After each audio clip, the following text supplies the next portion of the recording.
I'm so excited. Thank you so much, Nell. This has been an absolute pleasure, and I'm looking forward to Spicy Season 4. Yes, sir. Here we go. Hello, everyone, and welcome back to the What the Nell podcast, the EcoPreneur's Edge edition.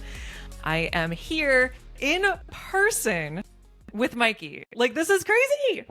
It's so crazy. Hi, Nell. How are you? I'm looking at Mikee, and I'm like, we're looking at each other in person for the first time ever. Literally, we just met today. We did.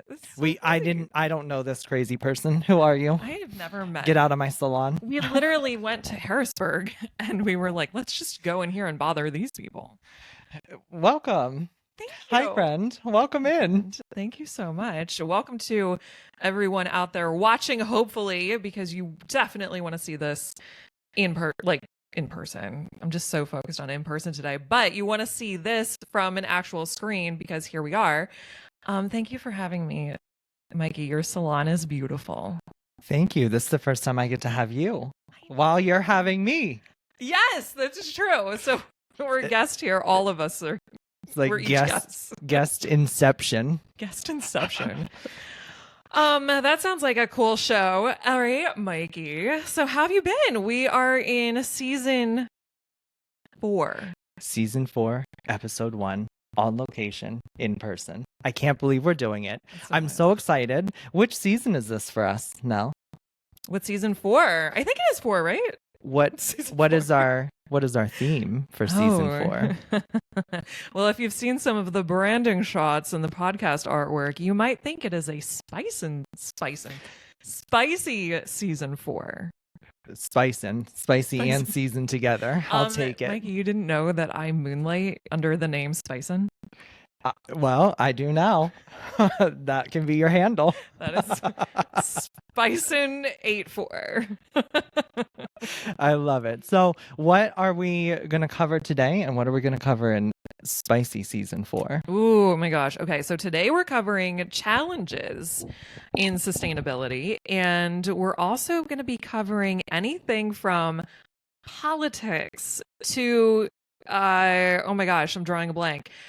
We're also covering different forms of sustainable healthcare, like maybe some sexual health. Yes, we are going to talk about that. I did not mean to snap at you, Mikee. I was like, that's okay. I respond to a lot of things. You can call me whatever you want. Just don't call me late for dinner.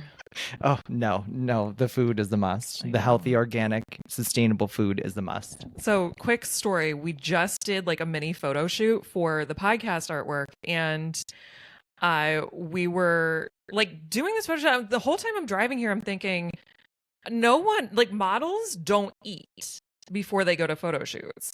And I was like, breakfast. We need breakfast.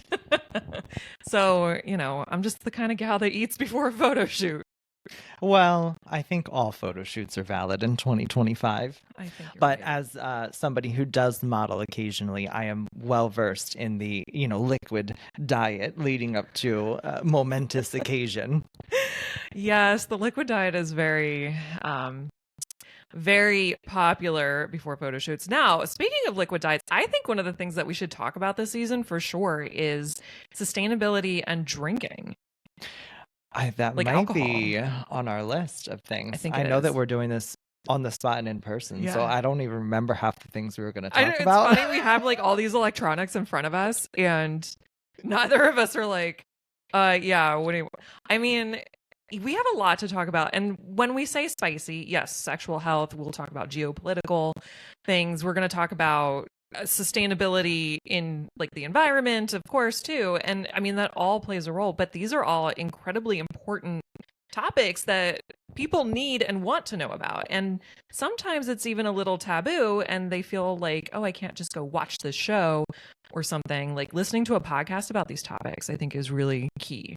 That, and I think some of these topics can usually be very triggering for individuals, and obviously we'll have to do our due diligence to label disclaimers and trigger warnings, make sure that we're not bringing up things that we as podcast hosts don't need to bring up. Maybe like your therapist can go through that.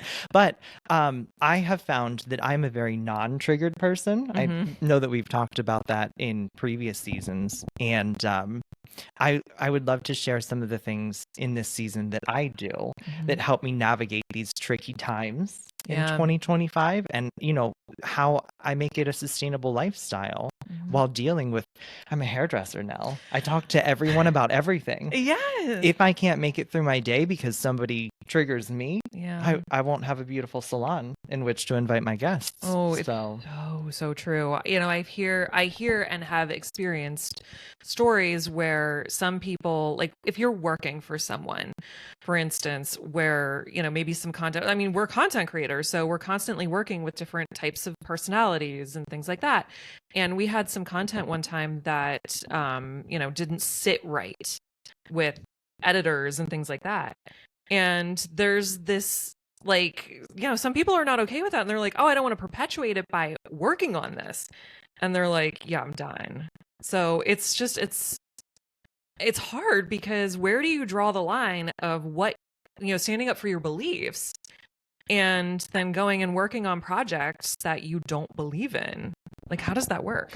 Just a little aside from me, in my way that I've made it sustainable, I know that I am allowed to have any and all valid personal opinions. But when it comes to my work, I have to be clear and effective in my communication, and I have to accept everyone the same way that I would want them to accept me. So I can have hard conversations in my salon and still maintain a brand reputation. I think I'm the only 5-star salon within like a 25-mile radius of my gosh. And it's been 12 years as a salon owner, and maintaining that kind of reputation has not been easy, and I've had to learn along the way.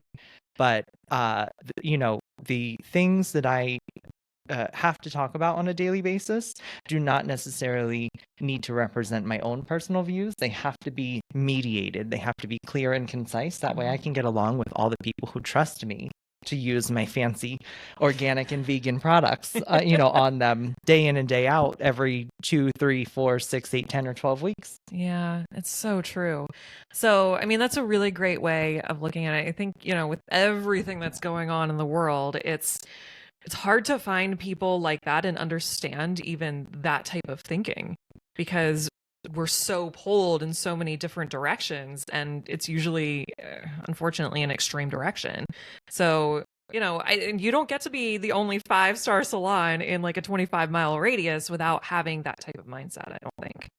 Yes, and here on the Ecopreneur's Edge, we're just trying to find ways to make our career sustainable, our lifestyle sustainable, and hopefully what we're talking about today, the environment sustainable.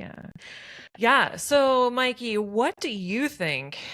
I mean, now kind of like being in your space and everything, I'm seeing like where you are, maybe you go to the coffee shop, occasionally, things like that. Just a very small taste of what your day today might look like. What is your biggest sustainability challenge in your daily? In my daily, obviously trying to get people to come along for the ride, and especially in 2025, where it is a polarizing climate, literally and figuratively. There's, a lot of pushback right now, of climate change is a hoax. Yeah. And, depending on which side of which country one falls in, and depending on which side of the political spectrum one falls on, like people have more strong feelings. I am a Libra. I know we've talked about that before. So I'm always trying to find the balance. And I understand that there are necessary evils. There are things that we have to do, like plastic.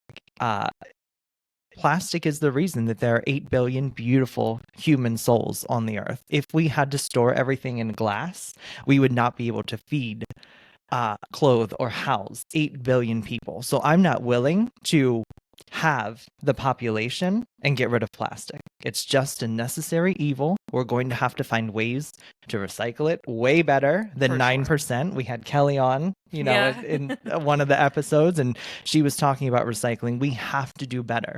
But we're going to have to do better in the future. We can't take the past back. Getting people to think and understand both sides is one of my biggest challenges. What about you? That's good. When you were talking about that, and the plastics and everything, I go back to COVID when we just all of a sudden we drop everything and we do what the government is telling us should be done. And that included, masks and using plastic, not reusable, but throwaway utensils and things like that. So, and I'm walking in like the parking lot of a grocery store and I'm seeing masks just littered in the parking lot. And one of my biggest challenges is getting over the fact that environment and sustainability don't come first when it comes to a public health emergency. And I'm just thinking there has to be a way, and this isn't a daily challenge, I understand that, but COVID was very real. It was something that we all went through, and this is like, here we are.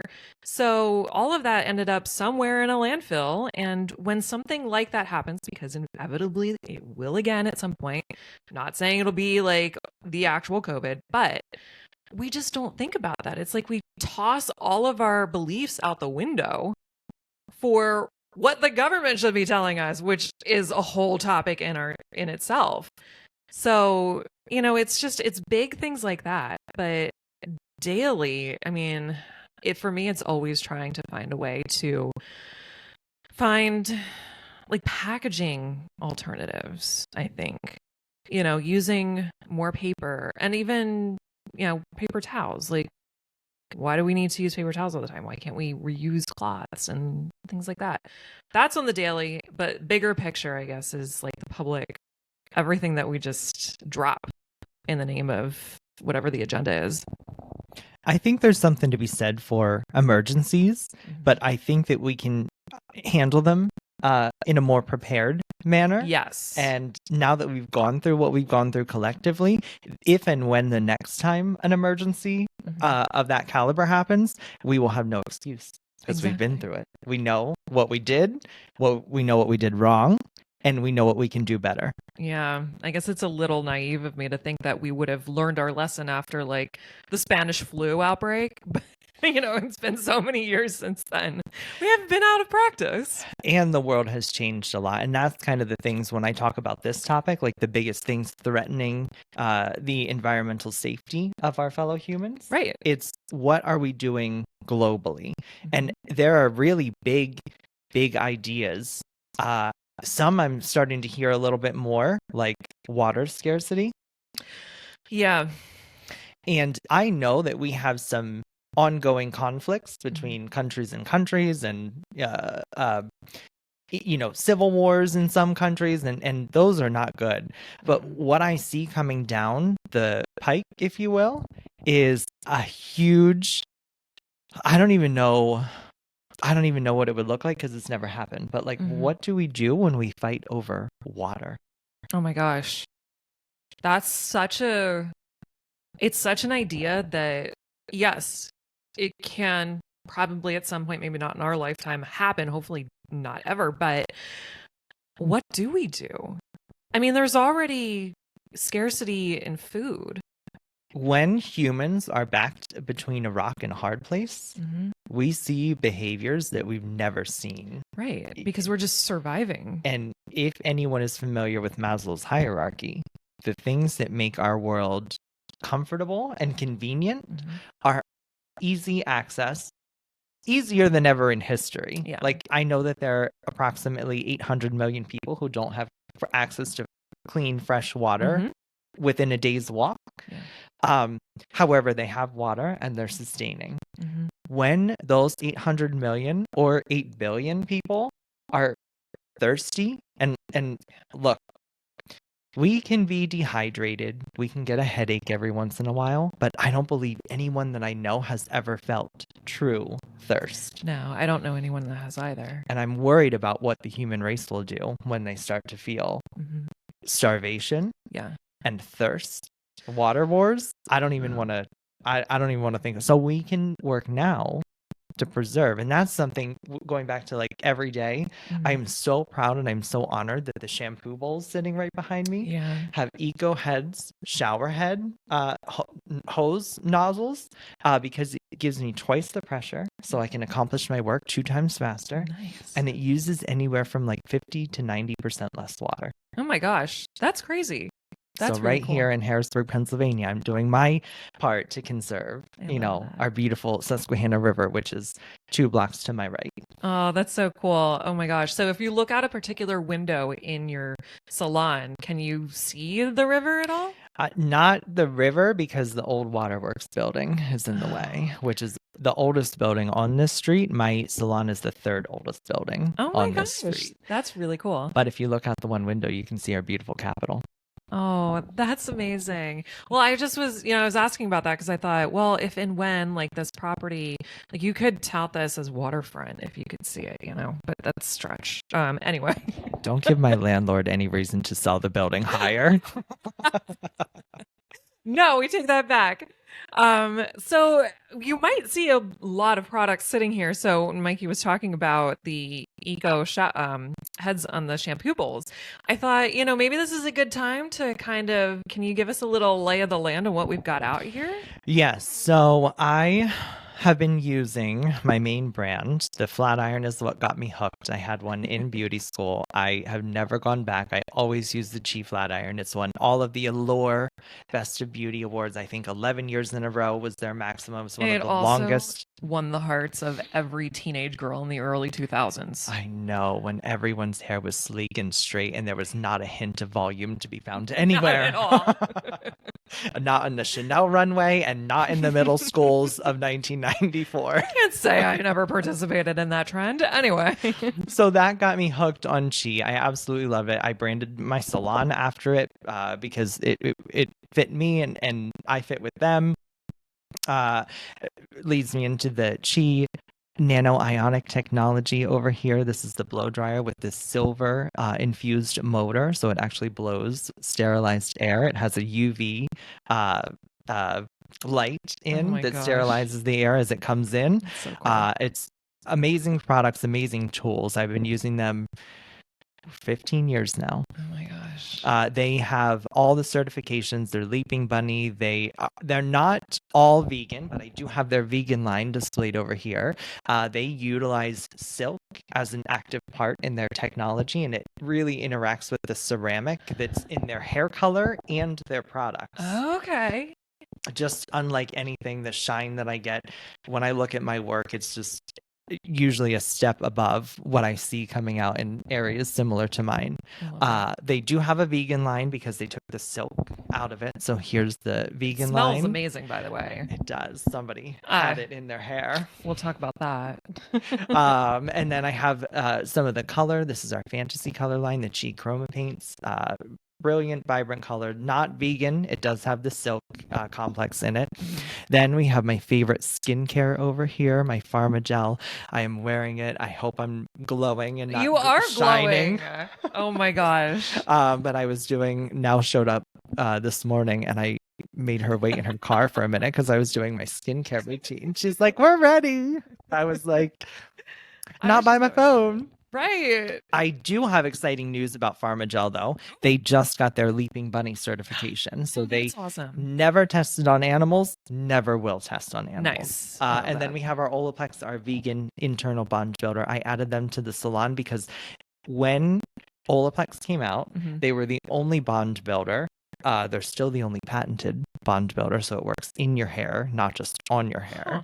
And she didn't have a vegan line, so it filled 2 holes in my sustainable salon product journey. That's very cool. I used to use Olaplex, and then I saw that they actually had like some sort of a lawsuit or something.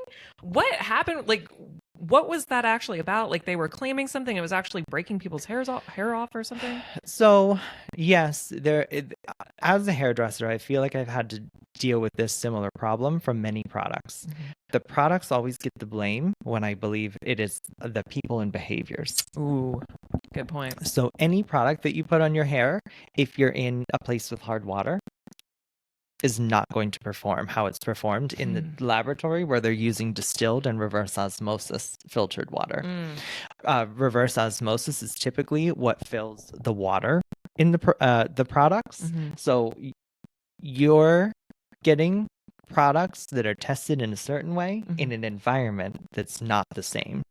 People will then have adverse reactions and blame the product instead of the environment. And this is brands like Suave and Tresemme. Oh, sure. They put not great derivatives of things in there to interact with negative environmental situations that make you think you're having good results when you're just getting product buildup, or maybe even the C word from petroleum-based things that are going in there.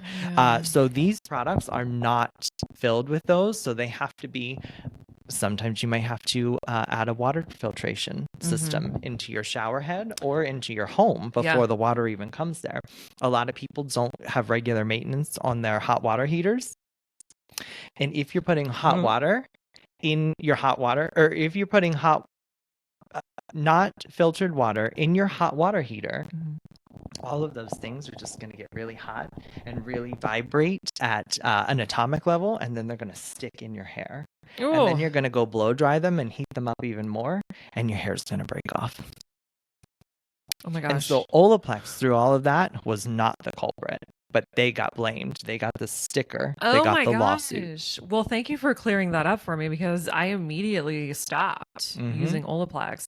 And then I realized that the person I was going to for highlights and things wasn't necessarily doing the process properly, I think, which is actually how I found Isaac, who we had on last season. We love Isaac. We do love Isaac. That was a great episode. So if you haven't checked that episode out, it was hair care and sustainability. I don't remember the title name, but that was great. But yeah, I just have always been curious about that whole issue with Olaplex. So thank you for clearing that up. We definitely veered off topic for sure. We did. I'm going to pull us back onto topic a little, because I have my beautiful list. You do have notes. Okay. Let's go into climate change and extreme weather. Yeah. Okay. So how do we feel about the term cloud seeding? Well, I know that it's done. It was denied by many people for many decades. I think that there are practical, healthy uses for it. I think it's being overdone. What about you? Yeah. So I think my thought process right now is okay for like testing, like the things that we need to prepare for later on, for sure. But I'm not all about cloud seeding in an overall sense, of course. And yeah, I think it's kind of harmful. That's kind of where I've landed so far. But I also haven't really dug into the subject enough to give like an honest, here's why I'm against it. It just doesn't feel right. I think in the future, there's going to be a lot that we can control. And as we reach, here's where I talk about space and humans in the future. We are going to be able to control every single weather phenomenon on planet Earth. We're going to get there. So when that happens, I don't know that we need utopia. Like, not everywhere on the earth needs to be 75 and sunny all the time, because that will get very boring. But we're going to be able to prevent Category 6 hurricanes from making landfall, because the hurricanes are getting stronger. And there's going to be a Category 6 that comes at some point. That the one that just passed over Jamaica, I think, recently, was one of the highest. Like, by the laws of physics, they're not sure hurricanes get stronger. I'm pretty sure they're going to get stronger. Yeah, I mean, those are tornado, like that's sustained tornado level winds. I think the it was size of a half of a country. Yeah, insane.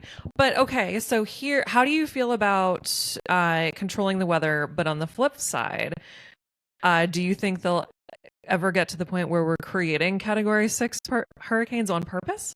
This is why we need to have these conversations. Because if you and I are sitting here talking about doing it in a healthy, holistic, sustainable way, somebody out there is talking about doing it in a malicious, not so good, not helpful to anyone way. So we need to have the conversations out there. That way we can be prepared for what's coming. For sure. Yeah, that's the biggest part, is having those conversations. And that's why the Ecopreneur's Edge exists, so that we can welcome these conversations between us, but also with you guys too. Because ultimately you're part of this. This is why we're doing this, is for you and to interact and things like that. So any opinions, always welcome here at the Ecopreneurs Edge. How are we doing on time? I kind of forgot to like look at see this. We have like a producer today, you guys. This is pretty cool. Nice. Oh, just so let me touch on the other things that were on my list, and maybe we can do like a secondary episode diving into some of these. So we have biodiversity loss. Good news, bumblebees are officially off the endangered species list. Are they really? Yep. Oh my gosh, I didn't hear that. So good news for that. Amazing. Other things we're losing at a rapid pace, but the bees are going to keep feeding us for a little bit longer. Good. Plastic and pollution. Oh gosh. Where to start? The ocean, the air, the landfill, fast fashion. Oh my gosh, fast fashion. Yeah, we're definitely going to have to do an episode on that. I just heard there are enough textiles on Earth to clothe the next 6 generations. That's obscene. That is obscene. So start thrifting those clothes. Deforestation. Yeah.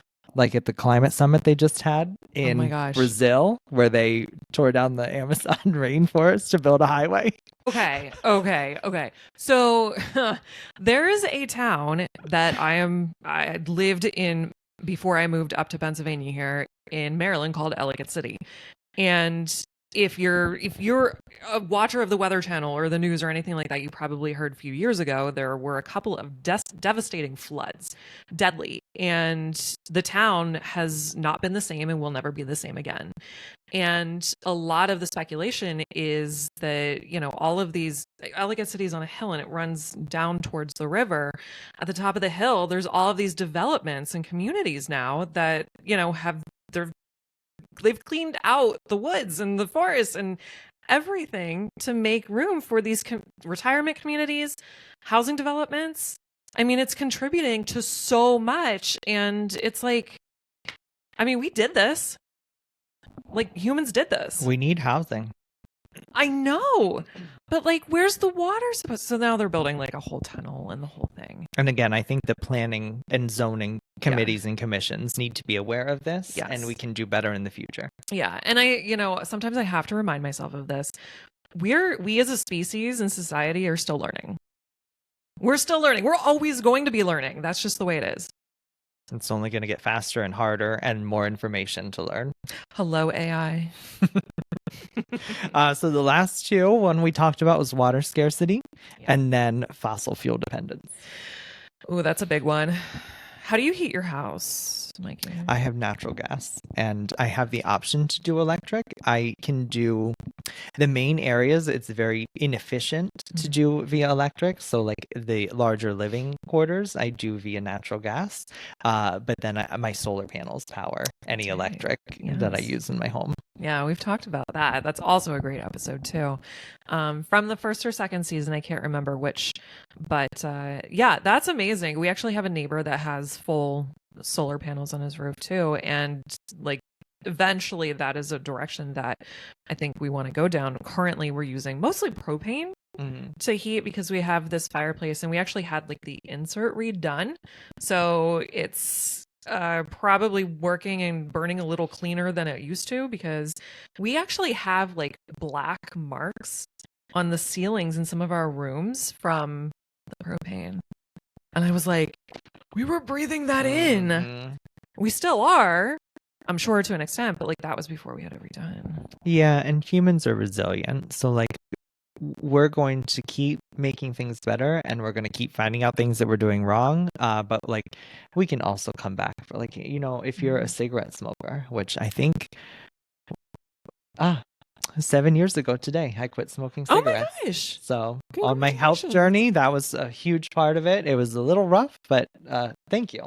But like if you quit smoking earlier, your lungs heal faster. Yeah. So as we get rid of the propane earlier, we can come back from all the things that we were doing that maybe weren't so healthy for us. Yeah, I love that little tip, Mikey. Do we have anything else on our list? No. That was my biggest things pressing eco-friendliness and sustainability in 2025. Well, here we are, folks. All right. Well, Mikey, this has been an amazing episode. The two of us together in person. I'm so excited to finally be here.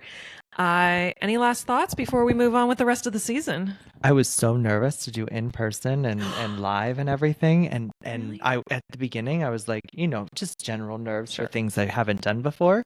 This is the longest time I've ever been on a podcast. So gosh. to do this long and to meet up in person and to do live episodes, like we're testing boundaries that I didn't know I had the capability of doing. And now I'm hooked. Every episode needs to be live and in person. That's it. We need, Harrisburg. live with Mikee and Nell. Yes. What the Nell studio location. I love that. Oh my gosh. We'll work that into the budget. Yes, if anyone wants to donate, they can go too. Sponsorships available. Cash App Metro Mikee. Oh my gosh. Well, thank you, Mikee, for being an amazing co-host, for opening up your beautiful salon to us. By the way, hair today has been provided by Metro Mikee. It's just saying. It's not every day that I get to have makeup and hair done for episodes, so you can expect to see a lot of social media posts from this episode. I'm so excited. Thank you so much, Nell. This has been an absolute pleasure, and I'm looking forward to Spicy Season 4. Yes, sir. Here we go. Thank you all so much for listening and watching. And don't forget, if you are listening on your favorite audio platform, please leave a review. That is how we grow here at the What the Nell podcast. And if you're watching on YouTube, make sure you subscribe to the channel, like the video, share it with your friends, and get all the value that you possibly can out of these seasons. We're now, like we said, season 4 of the Ecopreneurs episode, so make sure you go back and listen and watch the rest of them. And as always, we'll catch you on the next one.